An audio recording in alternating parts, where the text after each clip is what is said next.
ଆଜି ଆମମାନେ ଶାସ୍ତ୍ର ପାଠ ପଢ଼ିବା ମାଥି ଲିଖିତ ସୁସମାଚାର ତାର 13 ଅଧ୍ୟାୟ 24 ପଦରୁ 30 ପଦରେ।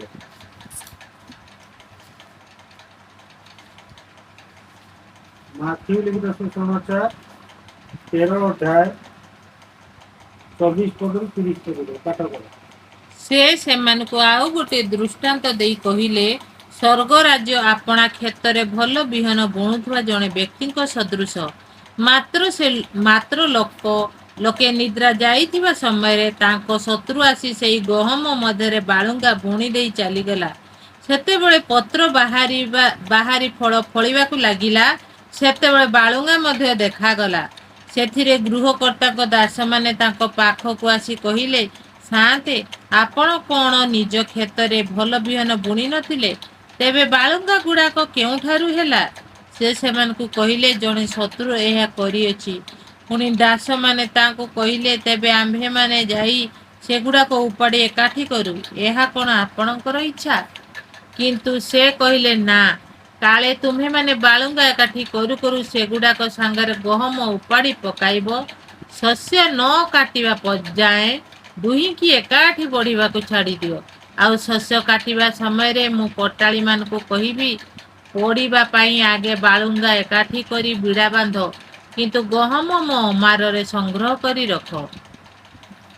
ଆମେ ଆଜି ଯେଉଁ ବିଷୟଟି ପାଠ କଲେ ଗହମ ଆଉ ବାଳୁଙ୍ଗା ବିଷୟରେ ଆମେ ପଢ଼ିଲେ। ଏଠି କ'ଣ ପାଠ କଲେ?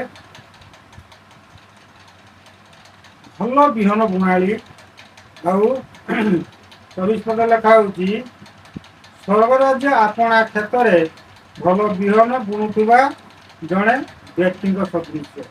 ସ୍ୱର୍ଗ ରାଜ୍ୟରେ ଅର୍ଥାତ୍ ସଦାପ୍ରଭୁ ଆମମାନଙ୍କୁ ଯେଉଁ ବାକ୍ୟ ବୁଣନ୍ତି ତାହା ଉତ୍ତମ ବାକ୍ୟ ସେ ଆମମାନଙ୍କ ନିମନ୍ତେ ବୁଣନ୍ତି। କୌଣସି ପ୍ରକାର ମନ୍ଦ ବାକ୍ୟ, ଅଶ୍ଳୀଳତା ବାକ୍ୟ କିମ୍ବା ବାଳୁଙ୍ଗା ସଦୃଶ ବାକ୍ୟ ସେ ଆମମାନଙ୍କୁ ବୁଣନ୍ତି ନାହିଁ। ଆମମାନେ ଏଠି ଶସ୍ୟକୁ କାହାକୁ ବୁଝିବା? ଆମମାନେ ସାଧାରଣ ଭାବରେ ଶସ୍ୟକୁ ବିହନ ଆଉ ଗହମ ଭାବରେ ବୁଝିବା। ବାଳୁଙ୍ଗା କାହାକୁ ବୁଝିବା? ବାଳୁଙ୍ଗା ଯିଏକି କେବଳ ହିଁ ସିଏ ପୋଡ଼ା ହେବାର ଯୋଗ୍ୟ। ସିଏ କୌଣସି ଅମାରରେ ବା କୌଣସି ଗୃହରେ ରହିବାର ଯୋଗ୍ୟ ନୁହେଁ। ଏଠି ଆମମାନେ ଏହି ଦୃଷ୍ଟାନ୍ତରୁ ଏହା ଶିକ୍ଷା ପାଉଅଛୁ ଯେ ସ୍ୱର୍ଗ ରାଜ୍ୟରେ ଜଣେ ଭଲ ବିହନ ବୁଣାଳି ସଦୃଶ ଆମେ ଦେଖୁଛୁ। କିନ୍ତୁ 25 ପଦରେ କ'ଣ ଲେଖା ହେଉଛି? ମାତ୍ର ଲୋକେ ନିଦ୍ରା ଯାଇଥିବା, ଆପଣଙ୍କ ସେଟା 25 ପଦଟା, ମାତ୍ର ଲୋକେ ନିଦ୍ରା ଯାଇଥିବା ସମୟରେ ତାଙ୍କ ଶତ୍ରୁ ଆସି ସେଇ ଗହମ ମଧ୍ୟରେ ବାଳୁଙ୍ଗା ବୁଣି ଦେଇ ଚାଲିଗଲା। ଯେତେବେଳେ ଆମେ ପ୍ରଭୁଙ୍କ ବାକ୍ୟ ପଢ଼ୁଛେ, ପ୍ରଭୁଙ୍କ ବାକ୍ୟ ଶୁଣୁଛେ, ପ୍ରଭୁଙ୍କ ବାକ୍ୟ ଆଲୋଚନା କରୁଛେ, ସେତେବେଳେ ଆମମାନେ କ'ଣ କରୁଛେ ନା ବହୁତ ଆନନ୍ଦିତ ଭାବରେ ତାଙ୍କର ବାକ୍ୟକୁ ଆମମାନେ ଗ୍ରହଣ କରୁଛୁ। ଆଉ ଆମମାନଙ୍କୁ ସବୁବେଳେ ପ୍ରଭୁ ଭଲ ଭଲ ବାକ୍ୟ ଦିଅନ୍ତି, ଭଲ ଭଲ ଆମମାନଙ୍କୁ ଶିକ୍ଷା ଦିଅନ୍ତି। ମାତ୍ର ଆମମାନେ ଏଠି ଦେଖିବା ପାଇଁ ପାରୁଛୁ ଯେ ଯେତେବେଳେ ଆମମାନଙ୍କ ମଧ୍ୟରେ ଭଲ ବାକ୍ୟ ଗ୍ରହଣ ହୋଇ ରହୁଛି, ସଂଗ୍ରହ ହୋଇ ରହୁଛି, ଭଲ ଜିନିଷ ଆମମାନଙ୍କ ମଧ୍ୟରେ ରହୁଛି, ଏଠି ଲେଖାଯାଏ ଯେତେବେଳେ ଲୋକମାନେ ନିଦ୍ରା ଯାଇଥିଲେ ସେତେବେଳେ ବାଳୁଙ୍ଗା ବୁଣି ଦେଇଯାଇଛନ୍ତି। କିଏ? ନା ଶତ୍ରୁ। ଆମମାନଙ୍କର ଏଇ ଜଗତର ଶତ୍ରୁ ହେଉଛି ଯିଏକି ସୈତାନ। ସେ ସବୁବେଳେ ଆମମାନଙ୍କୁ ତାର ଅଣ୍ଡରେ ବାନ୍ଧି ରଖିବା ପାଇଁ ସିଏ ଆମମାନଙ୍କୁ ଚାହେଁ। ସେ କେତେବେଳେ ଚାହେଁନି ଆମମାନେ ଭଲ ଭଲ ଜିନିଷ ଆମମାନେ ଗ୍ରହଣ କରୁ, ଭଲ ଭଲ ବାକ୍ୟ ଆମମାନେ ଗ୍ରହଣ କରୁ, ଭଲ ଭଲ ଜିନିଷ ଆମମାନେ ଶୁଣୁ। ସିଏ ସୈତାନ ଏସବୁ ଆମମାନଙ୍କ ନିକଟରୁ କେବେ ବି ସିଏ ଆଶା କରେ ନାହିଁ। ଆଉ ଗୋଟେ ବଡ଼ କଥା ଏଠି ଲେଖାଯାଇଛି, ସେଇ 25 ପଦ ଲେଖାଯାଇଛି, ଲୋକେ ନିଦ୍ରା ଯାଇଥିବା ସମୟରେ। ଏଇ ନିଦ୍ରାର ଅର୍ଥ ଆମମାନେ କ'ଣ ବୁଝିବା?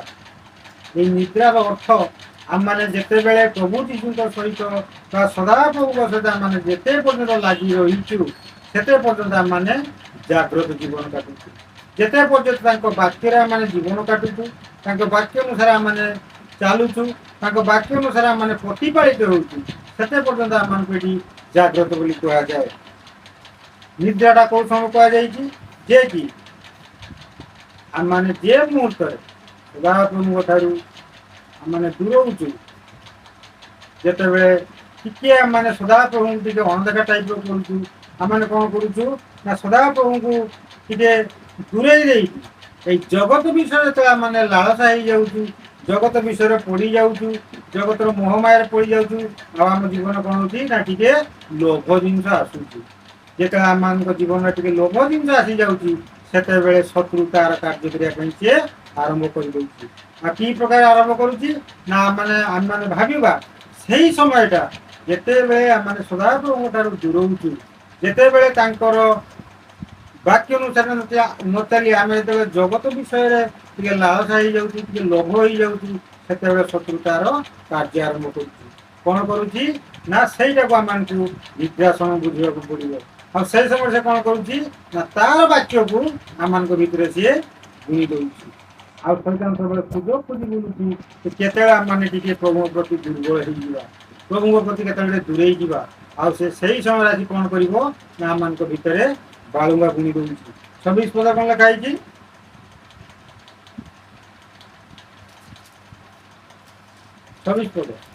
ସେତେବେଳେ ଯେତେବେଳେ ପତ୍ର ବାହାରି ଫଳ ଫଳିବାକୁ ଲାଗିଲା, ସେତେବେଳେ ବାଳୁଙ୍ଗା ମଧ୍ୟ ଦେଖାଗଲା।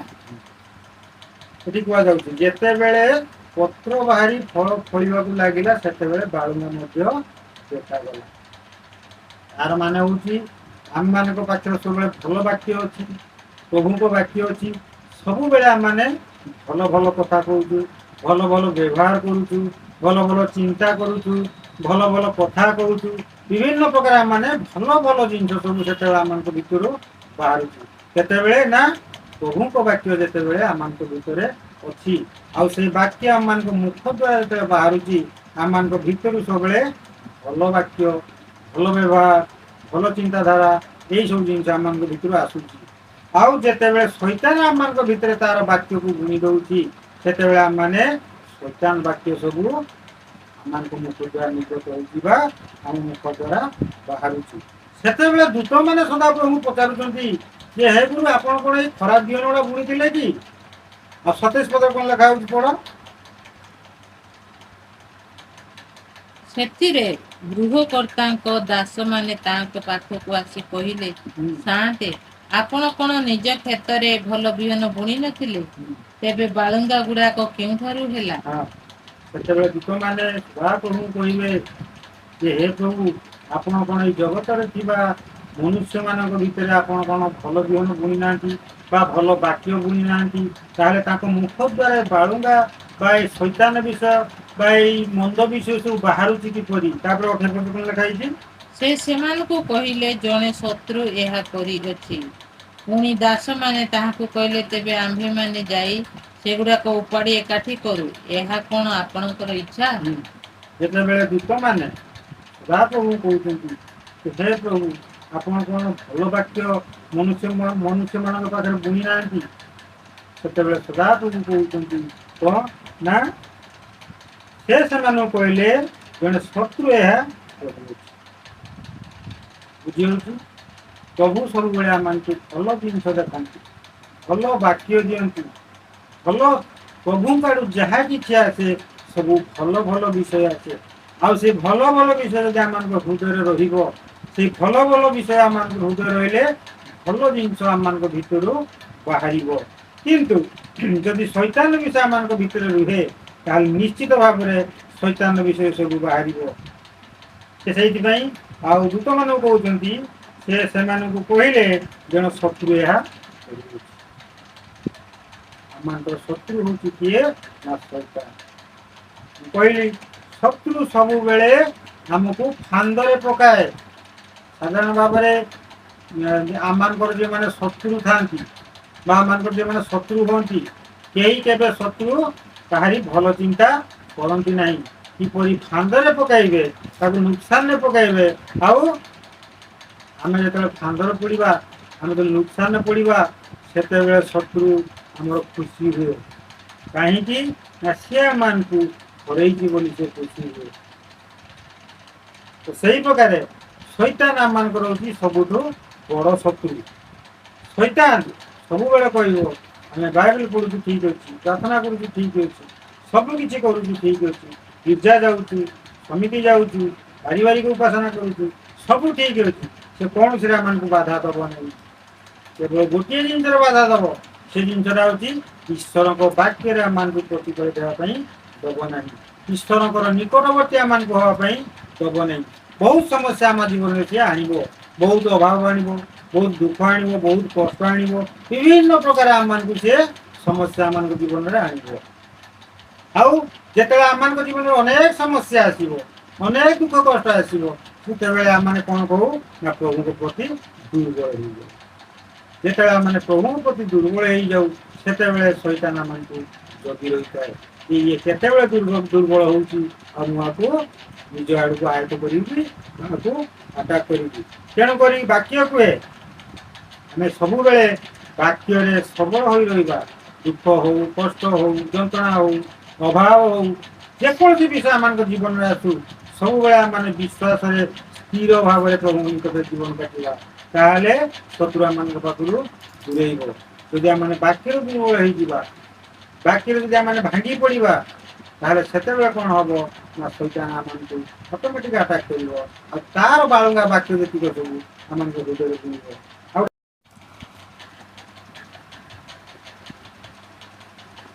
ସେ କହିଲେ ଆସ।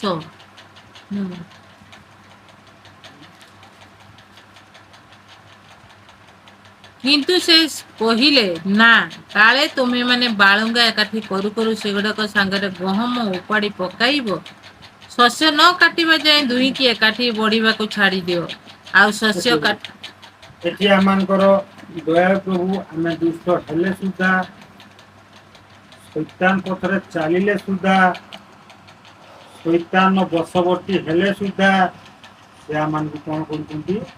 ଦୟା କରୁଛନ୍ତି। କାରଣ ଯେହେତୁ ସେ ଆମମାନଙ୍କୁ ସୃଷ୍ଟି କରିଅଛନ୍ତି, ଯେତେବେଳେ ଦୂତମାନେ କହୁଛନ୍ତି ଯେ ହେ ପ୍ରଭୁ, ଯେଉଁମାନେ ଦୁଷ୍ଟ, ଯେଉଁମାନେ ବାଳୁଙ୍ଗା, ଯେଉଁମାନେ ଆପଣଙ୍କ ବାକ୍ୟରେ ନାହାନ୍ତି, ଆମେ କ'ଣ ଯାଇ ସେମାନଙ୍କୁ ନଷ୍ଟ କରିଦେବା କି? ସବୁ କହୁଛନ୍ତି ନା, ଦୁଇ ଜଣଙ୍କୁ ଏକାଠି ଛାଡ଼ି ଦିଅ। ତାର ଅର୍ଥ ଆମକୁ ସୁଯୋଗ ଦିଆଯାଉଛି ଆମମାନଙ୍କର ନିଜ ନିଜ ଚିନ୍ତା କରିବା, ନିଜେ ନିଜେ ବିବେଚନା କରିବା, ନିଜ ନିଜକୁ ଦେଖିବା। ଆମେ ଆଜି ଈଶ୍ୱର ବାକ୍ୟରେ ଅଛୁ, ଆମେ ବାଳୁଙ୍ଗା ବାକ୍ୟରେ ଅଛୁ, ଶୈତାନ ବାକ୍ୟରେ ଅଛୁ। ଏହା ଚିନ୍ତା କରିବା, ନିଜ ନିଜକୁ ଚିନ୍ତା କରିବା ଅତି ଆବଶ୍ୟକ ଜିନିଷ। ସେଥିପାଇଁ 29 ପଦ ଲେଖାଯାଇଛି, ଦୁହିଁକୁ ଏକାଠି ଛାଡ଼ି ଦିଅ। ତାର ଅର୍ଥ ହେଉଛି ଆମେ ଦୁଷ୍ଟ ହଉଛୁ, ପ୍ରଭୁଙ୍କର ଅବାଧ୍ୟ ହଉଛୁ, ବେଳେବେଳେ ତାଙ୍କ ନିକଟରୁ ଦୂରେଇ ଯାଉଛୁ, ବେଳେବେଳେ ତାଙ୍କୁ ଅସ୍ୱୀକାର କରୁଛୁ। ତଥାପି ସେ ଆମମାନଙ୍କୁ ନଷ୍ଟ କରୁନାହାନ୍ତି। କାହିଁକି ନା କାଳେ ମୋର ସନ୍ତାନ ପୁଣି ମୋ ନିକଟକୁ ଫେରିବ। ଆଉ ସେ ସେଇ ଆଶାବାଦୀରେ ଆମମାନଙ୍କୁ ଛାଡ଼ି ଦେଇଛନ୍ତି। ଆମେ ଯେତେ ଦୁଷ୍ଟ ହେଲେ ସୁଦ୍ଧା, ଯେତେ ଖରାପ ହେଲେ ସୁଦ୍ଧା, ସେ ଆମମାନଙ୍କୁ ସୁଯୋଗ ପରେ ସୁଯୋଗ, ସୁଯୋଗ ପରେ ସୁଯୋଗ ଦେଇ ଚାଲିଛନ୍ତି।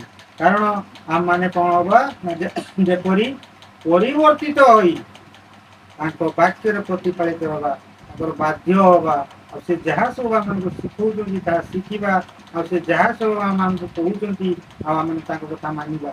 ଯଦି ଆମେ ନ ମାନୁ, ତାଙ୍କର ବାଧ୍ୟ ନ ହଉ, ଯଦି ଆମେ ସେଇ ପ୍ରକାର ଶୈତାନ ବୁଦ୍ଧିରେ ଚାଲୁ, ଏଇ ଜଗତ ବୁଦ୍ଧିରେ ଚାଲୁ, ଜଗତ ସବୁବେଳେ ଆମମାନଙ୍କୁ ମନ୍ଦ ଆଡ଼କୁ ଅଗ୍ରସର କରେ।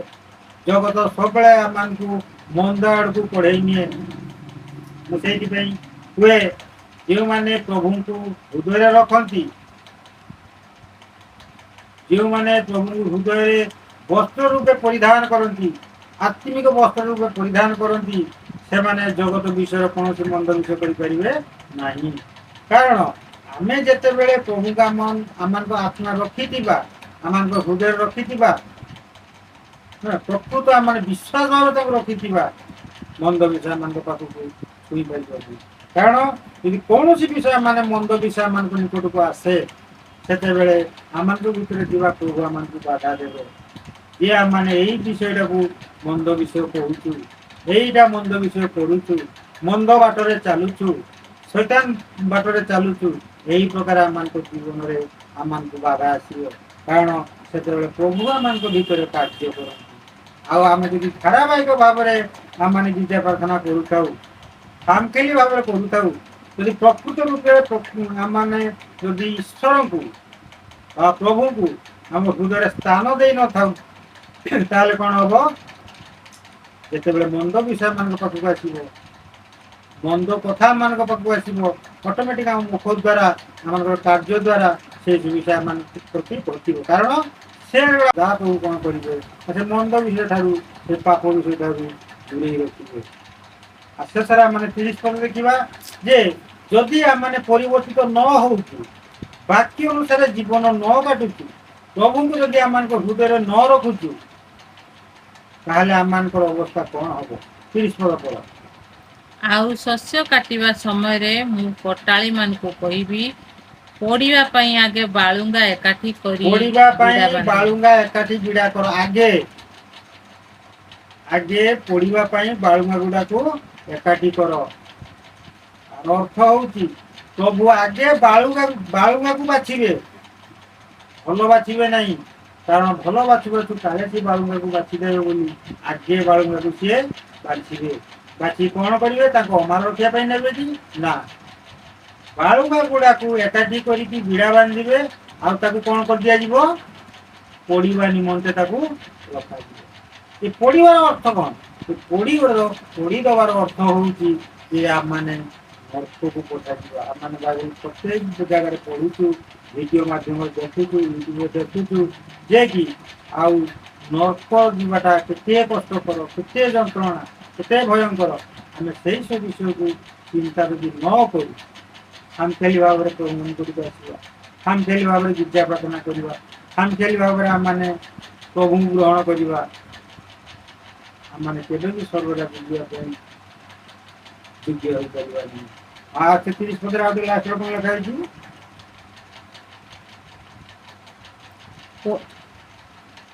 ଆଉ ଶସ୍ୟ କାଟିବା ସମୟରେ ମୁଁ କୋଟାଳି ମାନଙ୍କୁ କହିବି, ପୋଡ଼ିବା ପାଇଁ ଆଗେ ବାଳୁଙ୍ଗା ଏକାଠି କରି ବିଡ଼ା ବାନ୍ଧ, କିନ୍ତୁ ଗହମ ମୋ ଅମାରରେ ସଂଗ୍ରହ କରି ରଖ।